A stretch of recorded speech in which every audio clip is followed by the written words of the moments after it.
children often say to me, "My parents don't get me. They never listen.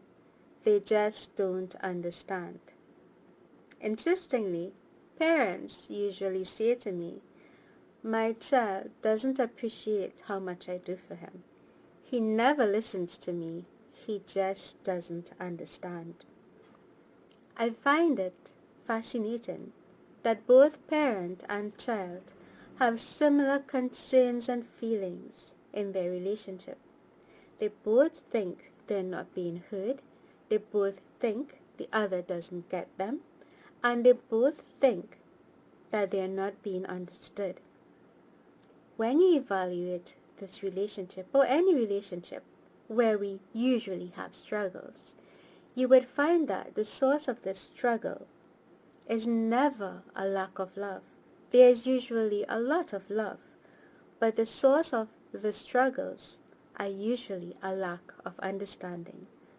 And one way to help that, to encourage better understanding, is by communicating.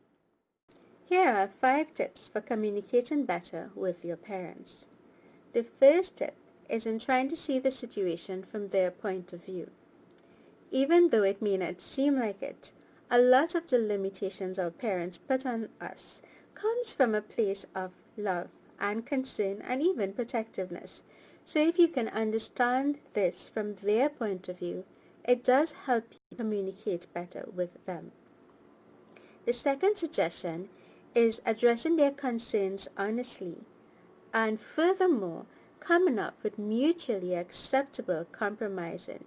So if your parents are accusing you of gaming all night, you need to be honest first about what's really happening. So you say, "Yes, Dad, it's true. I play video games for 5 hours every night."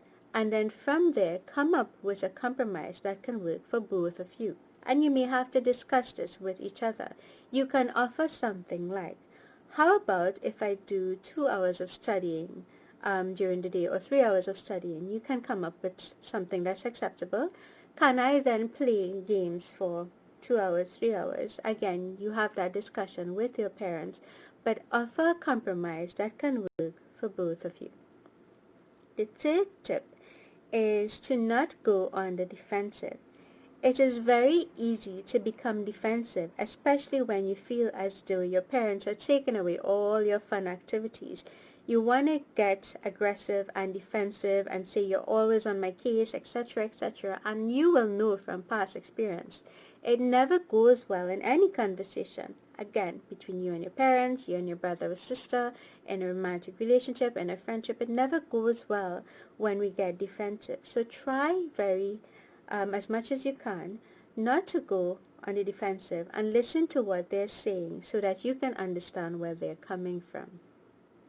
The fourth tip is to make requests rather than demands.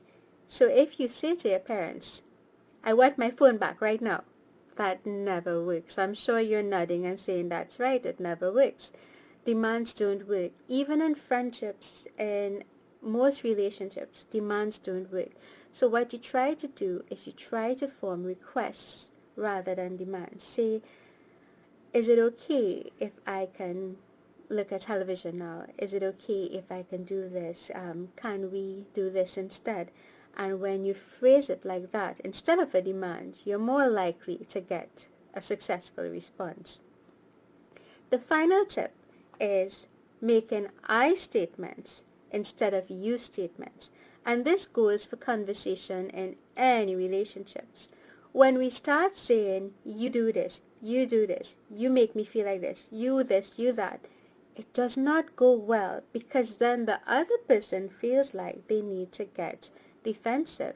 So what works better is making "I" statements. So instead of saying to your parents, "You always pick on me. You never tell my sister anything. You're always giving me a hard time. You don't want to see me happy." I'm sure you know very well that type of conversations don't go well. You say instead, "I feel like I'm not being heard.